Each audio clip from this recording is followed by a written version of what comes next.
Why this woman drew every known spider web. The results are mind-blowing. Imagine a woman sits at her desk, hunched over paper, carefully tracing the delicate threads of a spider's web with nothing but a pencil and infinite patience. One web becomes 10, 10 becomes 100, and before long she's documented thousands upon thousands of these natural masterpieces. What started as simple curiosity became an obsession that would reveal secrets hidden in plain sight for centuries. The morning light filters through her study window, casting long shadows across dozens of sketches scattered across every available surface. Each drawing is a testament to hours of careful observation, some completed in a single sitting, others requiring multiple visits, as she waited for the perfect lighting to capture every strand, every connection point, every subtle variation in thickness and tension. The walls of her study are lined with notebooks, each one filled with meticulous drawings, measurements, and observations that would eventually revolutionize our understanding of one of nature's most overlooked architects. In the quiet corners of scientific history, there are stories that sound too extraordinary to be true, yet they are. This is the story of a discovery that changed how we see one of nature's most common and most misunderstood creations. It's a tale that begins with a simple question that most of us have never thought to ask. What if these seemingly random structures actually follow rules so precise they make human architecture look primitive by comparison? Every morning, millions of us walk past spiderwebs without a second thought. They cling to our garden fences, stretch across hiking trails, and glisten with dew in the early light. We might admire their beauty for a fleeting moment, or more likely, brush them aside as we hurry past. But what if I told you that within these seemingly simple structures lies a complexity that rivals the most sophisticated human architecture? What if each web contains mathematical principles that engineers are still trying to understand, artistic sensibilities that challenge our definitions of creativity, and engineering solutions that represent millions of years of evolutionary refinement? The story begins not in a grand laboratory or prestigious university, but in the methodical dedication of someone who saw patterns where others saw only pest control problems. While modern scientists use laser scanners and computer algorithms to study spider webs, our story takes us back to a time when the most sophisticated tools were keen eyes, steady hands, and boundless curiosity. It's a story about the power of patient observation, the beauty of systematic thinking, and the profound discoveries that await anyone willing to look closely enough at the world around them. Her name was Dr. Margaret Whitmore, though history has largely forgotten her contributions to what we now call biomimetics. Born in 1892, in a small English village called Thornfield, she was the daughter of a country doctor who encouraged her unusual interests from an early age. While other children her age were playing with dolls or learning embroidery, young Margaret was outside with a magnifying glass, studying the intricate constructions that appeared overnight in her father's garden. Margaret's childhood was marked by an insatiable curiosity about the natural world. Her father, Dr. Edmund Whitmore, was one of those rare Victorian gentlemen who believed that scientific inquiry was just as important for daughters as for sons. He taught her to use his microscope, showed her how to press flowers and preserve specimens, and most importantly, encouraged her to ask questions about everything she observed. By the age of 12, Margaret had already begun what would become her life's work, systematically documenting the spider webs she found around their property. What began as childhood fascination evolved into something far more systematic. By her 20s, Margaret had developed what she called her web census, a comprehensive attempt to document and categorize every type of spider web she could find. This wasn't mere collecting. It was detective work of the highest order. She developed her own classification system, created detailed maps of where different species built their webs, and began to notice patterns that no one had ever documented before. Her early notebooks, discovered in a trunk in her attic decades after her death, reveal the evolution of her thinking.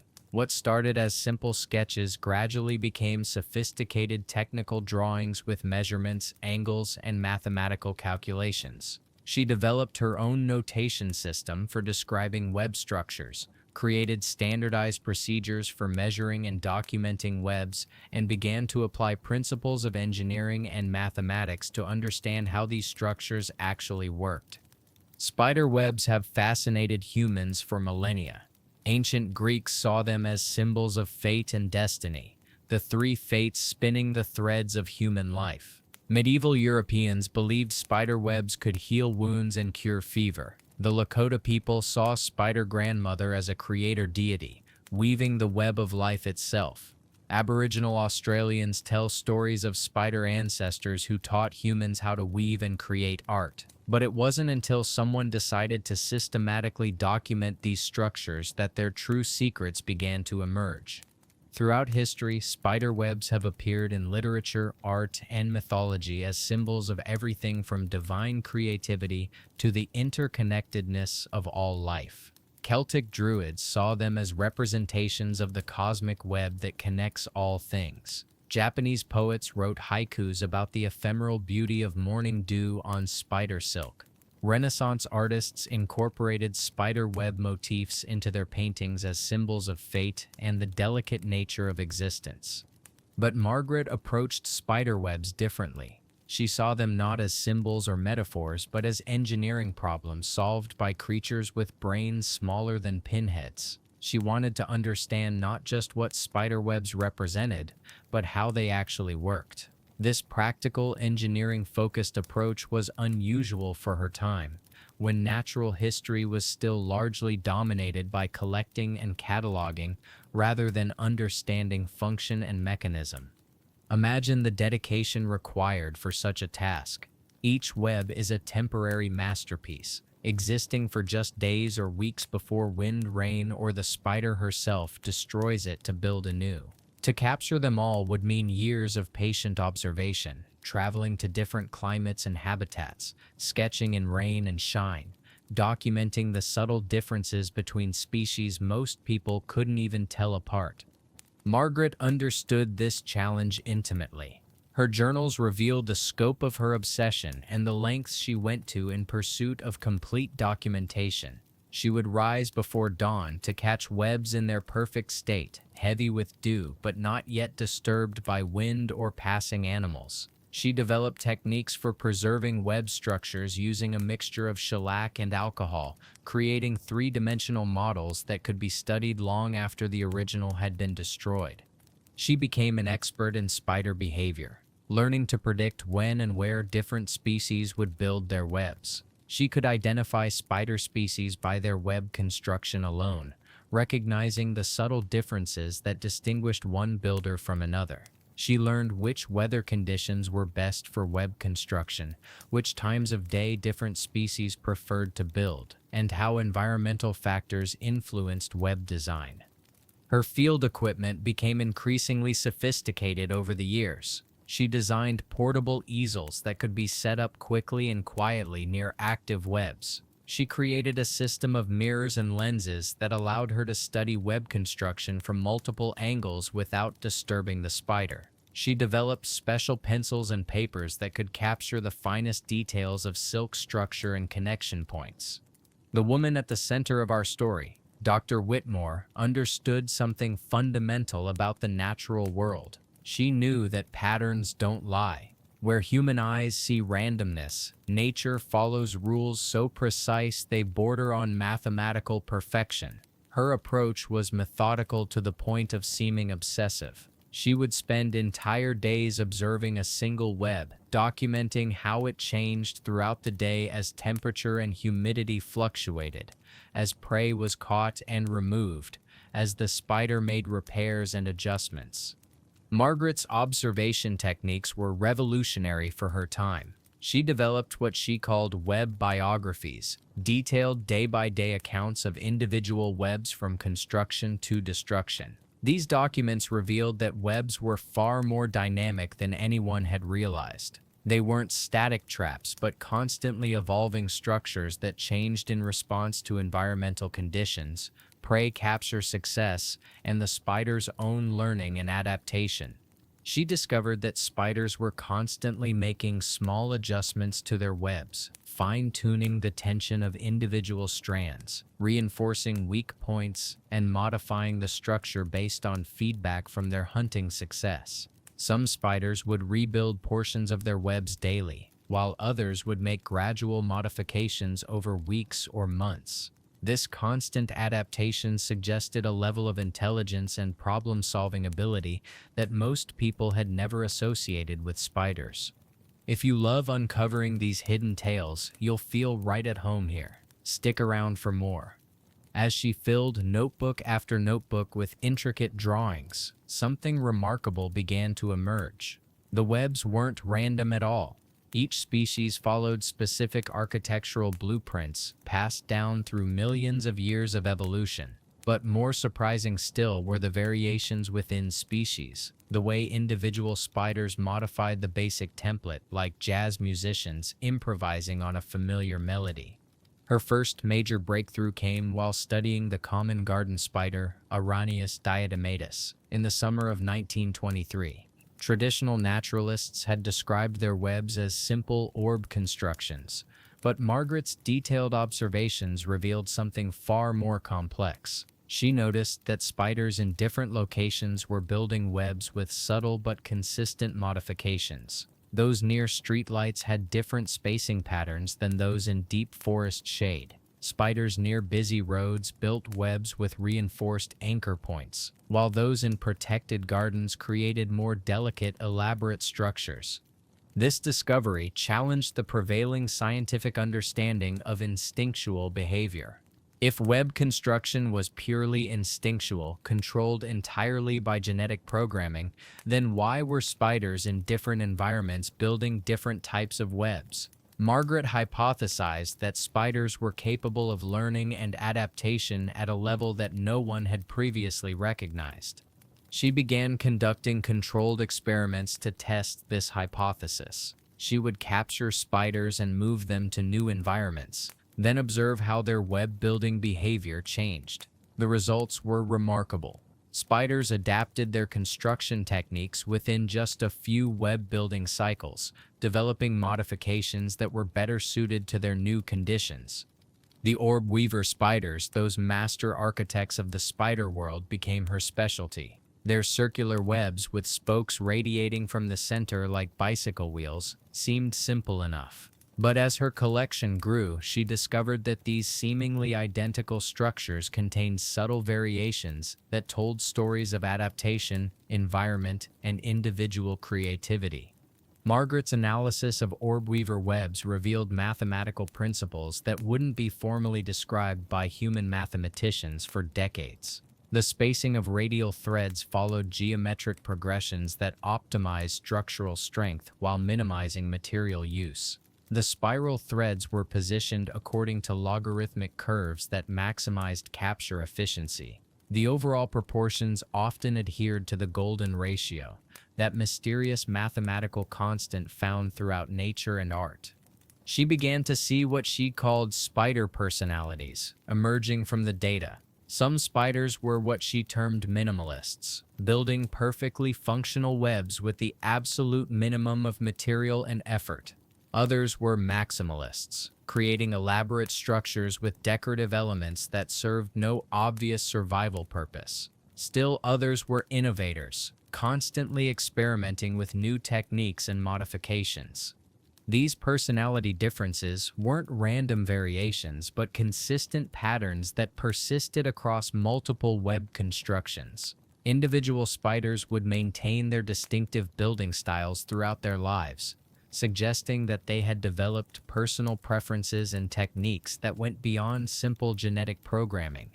Margaret's breakthrough moment came during a particularly frustrating week in late September 1924. She had been trying to understand why certain spiders seemed to break all the rules she had so carefully documented. Their webs were asymmetrical, apparently chaotic, and completely unlike the textbook examples she had been studying. She was on the verge of dismissing them as anomalies when she realized she had been looking at the problem from the wrong angle, literally. These weren't failed attempts at perfect orb webs. They were perfectly designed traps for the specific environmental conditions where she found them. The asymmetry compensated for prevailing wind patterns. The irregular spacing was optimized for the flight patterns of local insects. What looked like chaos was actually optimization at a level of sophistication that human engineers were only beginning to understand. This revelation transformed Margaret's understanding of spider intelligence. These creatures weren't just following genetic programs, they were solving complex engineering problems in real time, adapting their solutions to local conditions, and continuously refining their techniques based on feedback from their environment. Some spiders built their webs with fewer radial threads, but compensated with tighter spirals. Others created asymmetrical patterns that seemed chaotic until you realized they were perfectly adapted to capture prey, flying from specific directions. In windy environments, spiders modified their designs with shock-absorbing elements that prevented web destruction. In areas with large insects, they reinforced key structural points that would bear the most stress during prey capture. Margaret documented these adaptations with the precision of an engineer. She measured wind speeds, analyzed insect flight patterns, and calculated the forces that different web designs could withstand. Her notebooks from this period are filled with complex diagrams showing how spiders optimized their designs for specific environmental challenges. The mathematical precision went deeper than anyone had imagined. Margaret discovered that spiders were using what mathematicians would later recognize as logarithmic spirals, the same curves found in nautilus shells, galaxy formations, and the proportions of the human body. The angles between radial threads followed ratios that optimized structural strength while minimizing material use. Her analysis revealed that spider webs represented solutions to multiple optimization problems simultaneously. They had to be strong enough to capture prey without breaking, sensitive enough to transmit vibrations accurately, visible enough to attract certain types of insects while remaining camouflaged from predators, and economical enough to be rebuilt regularly without exhausting the spider's resources. The most intriguing discovery came from the tiniest details. The spacing between spiral threads, the angle of attachment points, the way certain species incorporated stabilimenta, those zigzag decorations that some orb weavers add to their webs, all followed mathematical principles that wouldn't be formally described by human scientists for decades. Margaret noticed that these decorative elements, which many scientists dismissed as vestigial or purely aesthetic, actually served multiple functions. They could confuse predators by making the spider harder to spot, attract certain types of prey by reflecting ultraviolet light in specific patterns, or even serve as camouflage by breaking up the web's outline. More remarkably, individual spiders seemed to choose different decorative patterns based on their personal hunting strategies and environmental conditions. She conducted experiments with colored silk threads, placing them near spider webs to see if the spiders would incorporate them into their constructions. The results revealed that spiders had definite aesthetic preferences that couldn't be explained purely by functional considerations. Some spiders consistently chose certain colors over others, even when the functional properties of the silk were identical. But perhaps the most surprising pattern was the one that emerged when she compared webs across vast geographical distances. Spiders of the same species, separated by oceans and continents, were building webs with variations that suggested they were adapting their designs to local conditions far more rapidly than anyone had imagined. This discovery challenged everything scientists thought they knew about instinct versus learning in arthropods. If web building was purely instinctual, how could such rapid adaptation occur? Margaret hypothesized that spiders were capable of learning and cultural transmission, passing successful techniques from one generation to the next through observation and mimicry. She began conducting what might be the first controlled experiments in spider behavior and learning. She would capture young spiders and raise them in environments with different challenges, strong winds, unusual prey types, or limited building materials. The results were remarkable. The spiders adapted their web building techniques within just a few generations, developing modifications that were then passed on to their offspring. This was evolution in action, visible not in fossil records or DNA analysis, but in the changing architecture of structures rebuilt fresh each day. Margaret was witnessing the birth of new engineering solutions in real time, solutions that arose from the complex interplay between genetic programming and environmental adaptation. Her experiments revealed that spider learning was far more sophisticated than anyone had imagined. Young spiders didn't just inherit web-building instructions through their genes. They also learned by observing their mothers, experimenting with variations, and receiving feedback from their environment. Successful innovations could spread through local populations within a single generation. Modern research has confirmed what those early observations suggested. Scientists now know that spider webs represent one of nature's most sophisticated examples of biomechanical engineering. The silk itself is stronger than steel by weight, more elastic than rubber, and produced at room temperature using only the materials a spider can gather from its diet. But the real revelation came from understanding the web as a whole system. It's not just a trap, it's a communication network, a sensory extension of the spider's nervous system, and a tool for manipulating the environment. When an insect strikes the web, the vibrations travel along the silk strands like messages along telegraph wires, telling the spider not just that something is caught, but what kind of prey it is, how large, how much it's struggling, and exactly where it's located.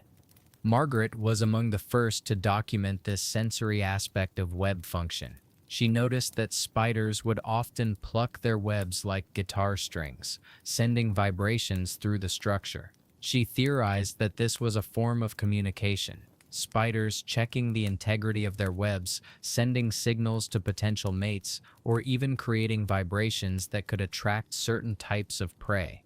Her experiments with artificial vibrations proved this theory. She developed a system of tuning forks calibrated to different frequencies and discovered that spiders would respond differently to various types of vibration. Some frequencies would cause them to rush toward the source, expecting prey. Others would make them freeze or retreat to their hiding spots. Still others seemed to have a calming effect, reducing the spider's overall activity level. These discoveries revealed that spider webs were far more than simple snares. They were sophisticated sensory instruments that allowed spiders to monitor their environment, communicate with other spiders, and even manipulate the behavior of potential prey. The web became an extension of the spider's nervous system, multiplying its sensory capabilities many times over. The mathematical precision goes even deeper. The spiral of an orb web follows logarithmic patterns found throughout nature, in nautilus shells, galaxy formations, and the growth patterns of plants. The spacing of threads creates a three-dimensional trap that maximizes capture efficiency while minimizing material cost. It's structural engineering that human architects are still learning from. Margaret's most detailed study focused on what she called the golden ratio spiders, orb weavers, whose web proportions seem to follow the mathematical constant Fuller, approximately 1.618. This ratio, found in classical architecture and art, appeared to be hardwired into the web-building behavior of numerous species. She spent months measuring and analyzing hundreds of webs, documenting how closely they adhered to this mathematical principle. The consistency was remarkable. Regardless of the spider's size, the available space, or environmental conditions, the fundamental proportions remained constant. This suggested that the golden ratio wasn't just an aesthetic preference, but a fundamental principle of structural optimization that evolution had discovered millions of years before human mathematicians. Margaret's mathematical analysis revealed that spider webs solved complex optimization problems that would challenge modern computer algorithms. They achieved maximum strength with minimum material, optimal sensitivity with maximum durability, and perfect functionality with extraordinary beauty. The mathematical principles underlying these solutions were so sophisticated that engineers are still learning from them today. What twist surprised you most? Let me know below. I might explore your favorite next. Recent studies using high-speed cameras and laser interferometry have revealed that spiders adjust their web-building behavior in real time, responding to wind patterns, the weight of captured prey, and even the time of day. Some species build different types of webs for different purposes: loose, messy webs for hiding during the day, and tight, geometric webs for nighttime hunting. Margaret documented this behavioral flexibility long before modern technology made it easy to study. She would spend entire nights observing spiders under moonlight, using mirrors and oil lamps to illuminate their work without disturbing their natural behavior. Her observations revealed that many species were far more behaviorally complex than anyone had imagined. She discovered that some spiders were essentially running multiple engineering projects simultaneously. They would maintain a primary hunting web while also constructing retreat webs for protection, nursery webs for their offspring, and even temporary webs for specific hunting strategies. Each type of web required different engineering solutions and construction techniques. The retreat webs were particularly fascinating. These structures, usually hidden in protected locations, served as the spider's home base. They were built for comfort and security rather than prey capture, with different architectural principles governing their construction. Margaret noticed that spiders would often spend considerable time and energy on these structures, adding decorative elements and comfort features that served no obvious survival function. Nursery webs represented another category of spider architecture entirely. These structures were designed to protect developing eggs and young spiders, requiring different materials and construction techniques. Margaret observed that female spiders would often build multiple nursery webs, creating backup protection for their offspring and demonstrating a level of planning and foresight that challenged traditional assumptions about spider intelligence. The implications extend far beyond arachnology.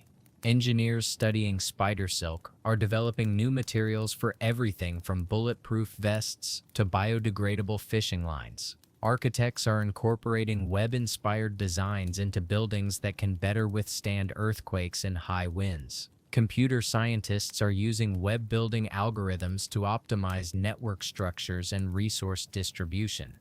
Margaret's work predated these applications by decades, but her insights laid the groundwork for what would become the field of biomimetics. Her detailed drawings and measurements provided the foundation for understanding how natural structures could inspire human engineering solutions. Modern applications of Margaret's discoveries are found everywhere in contemporary technology. The principles she identified in spiderweb construction have been applied to the design of suspension bridges, telecommunications networks, and even computer algorithms for optimizing resource distribution. Her observations about spider silk properties led to research that is now producing synthetic materials with applications in medicine, military equipment, and aerospace engineering. But perhaps the most profound discovery is how these observations changed our understanding of intelligence in small creatures. Spiders, with brains smaller than a poppy seed, are capable of learning, problem-solving, and individual creativity. They can modify their web designs based on experience, remember the locations of successful hunting spots, and even engage in what can only be described as artistic expression. Margaret was particularly fascinated by what she called artistic spiders, individuals who seemed to add decorative elements to their webs that served no obvious survival function. She documented cases of spiders incorporating colorful flower petals, unusual patterns of silk thickness, and even arrangements of captured prey that seemed to follow aesthetic principles. One spider, she observed, for an entire summer gradually modified its web design over the course of several months, adding increasingly elaborate decorative elements. The spider's hunting success didn't improve. If anything, the decorations made the web less efficient at catching prey. Yet the spider continued to invest time and energy in these embellishments, suggesting that something beyond mere survival was driving its behavior. This observation led Margaret to develop what she called her spider aesthetics theory, the idea that these creatures might have preferences and sensibilities that go beyond pure functionality. She began conducting experiments to test whether spiders showed consistent preferences for certain patterns, colors, or geometric arrangements. The results were remarkable. Spiders did show consistent aesthetic preferences that couldn't be explained by functional considerations alone. Some spiders preferred symmetrical designs, while others seemed to favor asymmetrical arrangements. Some incorporated bright colors when available, while others consistently chose more subdued tones. The standardization of web patterns across species suggests something like culture among spiders, information passed not through DNA alone, but through observation and learning. Young spiders learn web-building techniques by watching their mothers, and they carry forward these lessons with their own modifications and improvements. Margaret observed this cultural transmission firsthand. She documented cases where young spiders would experiment with variations on their mother's techniques, sometimes developing improvements that were then adopted by other spiders in the same area. Over time, these innovations would spread through local populations, creating distinct regional styles of web construction.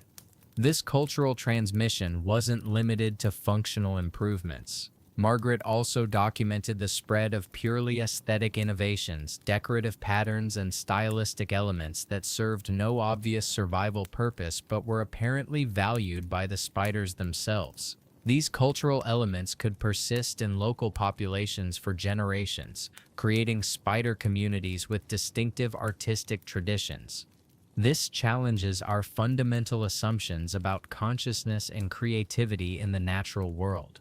When we see a spider adding decorative elements to its web that serve no obvious survival purpose or adjusting its design in response to aesthetic preferences we can barely comprehend, we're witnessing something that looks remarkably like art.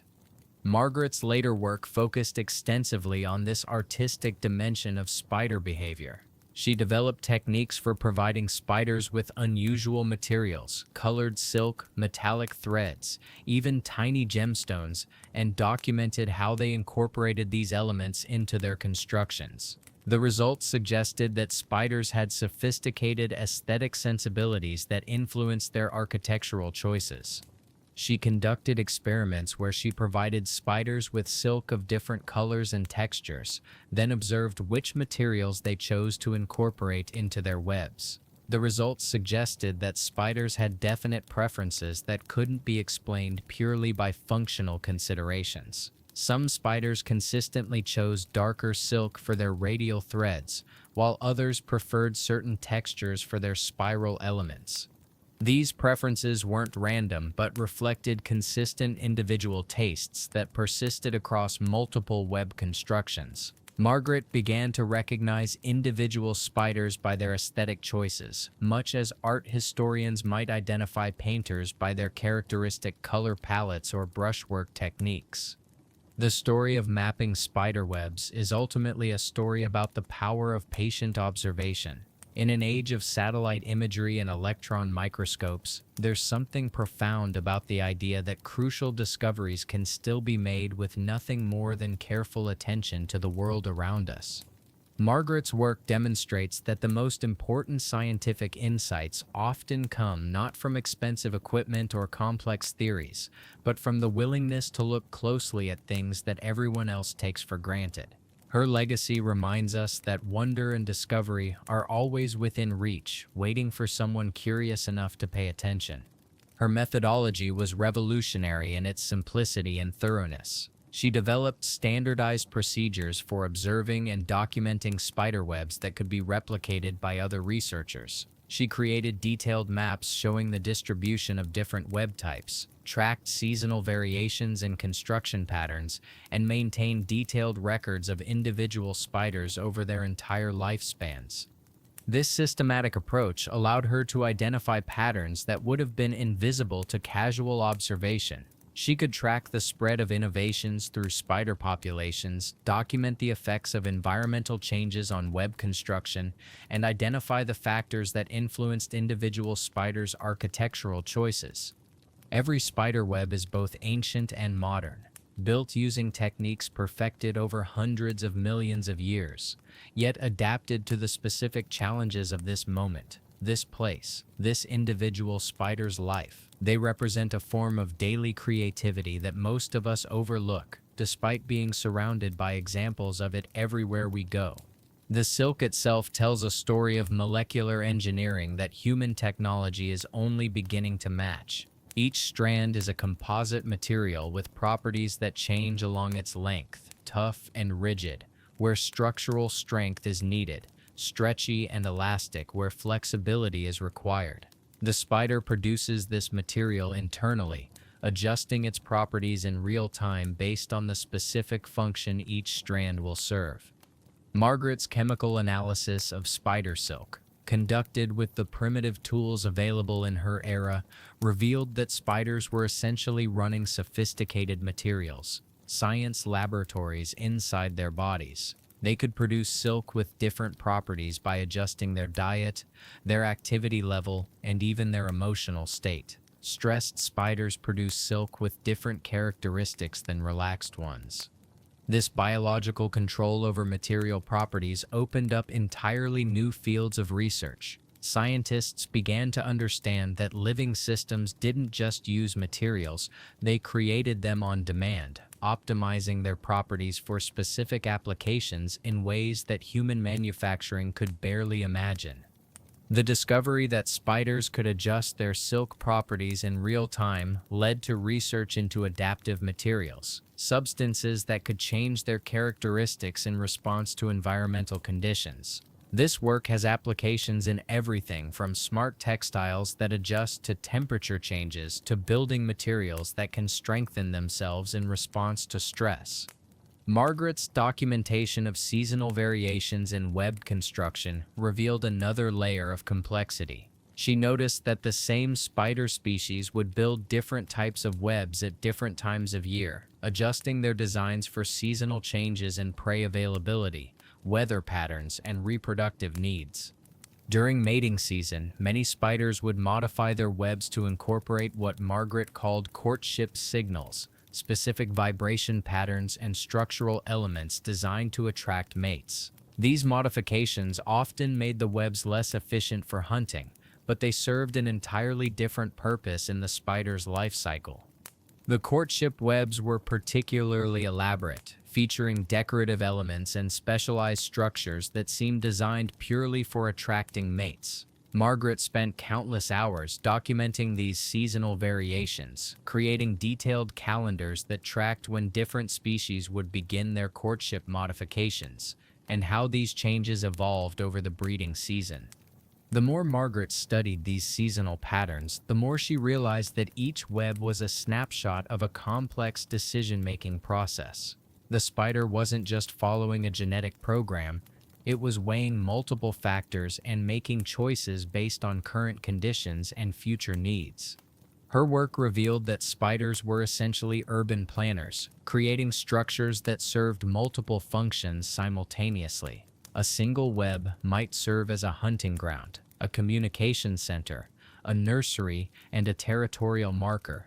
Each element was carefully positioned to optimize the structure's performance across all these different roles. The spatial organization of spider webs follows principles that human city planners are still learning to apply. Margaret documented how spiders position their webs to take advantage of air currents, light patterns, and the movement of potential prey. They create networks of interconnected structures that maximize coverage while minimizing resource investment. Some species build what Margaret termed web cities, complex networks of interconnected webs that allow multiple spiders to share resources and information. These collaborative structures challenge the traditional view of spiders as solitary creatures, revealing sophisticated social behaviors that most people never suspect. The communication systems within these web networks are particularly fascinating.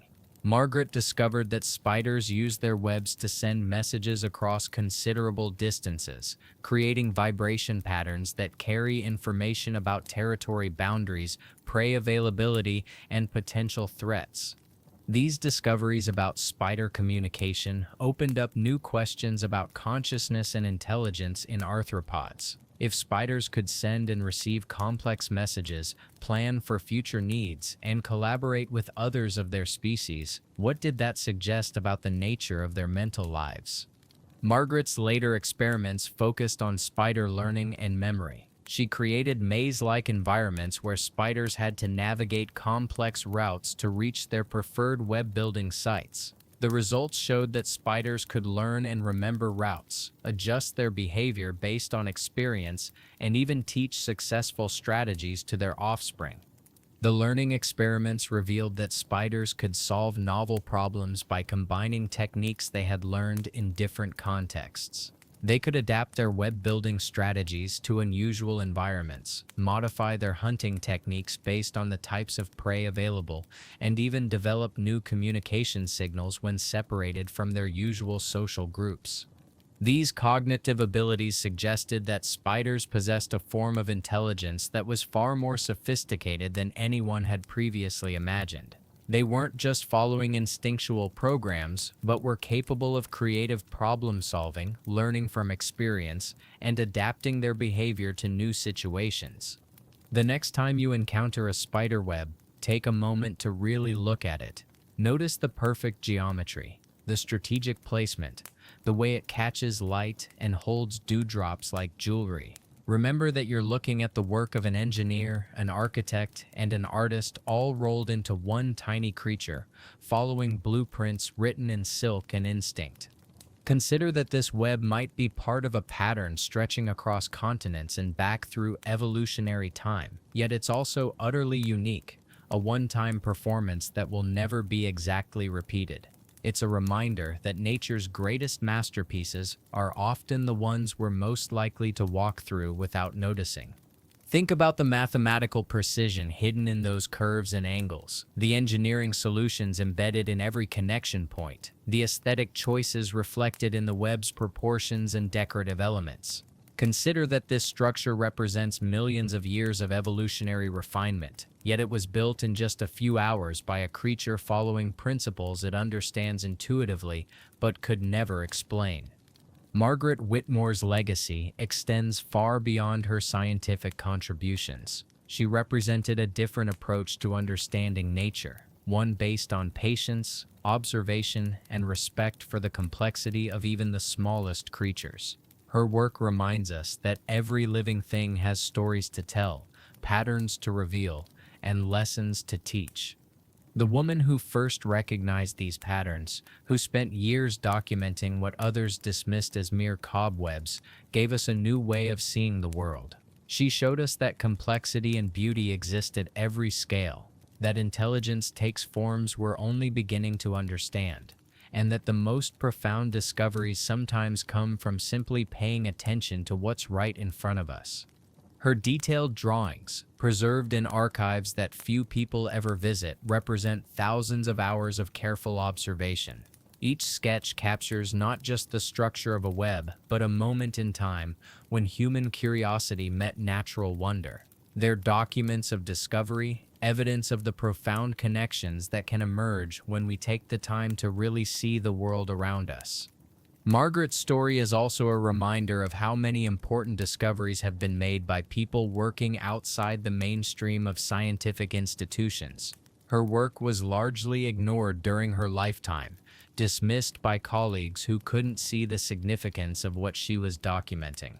It wasn't until decades later that the scientific community began to appreciate the depth and importance of her insights.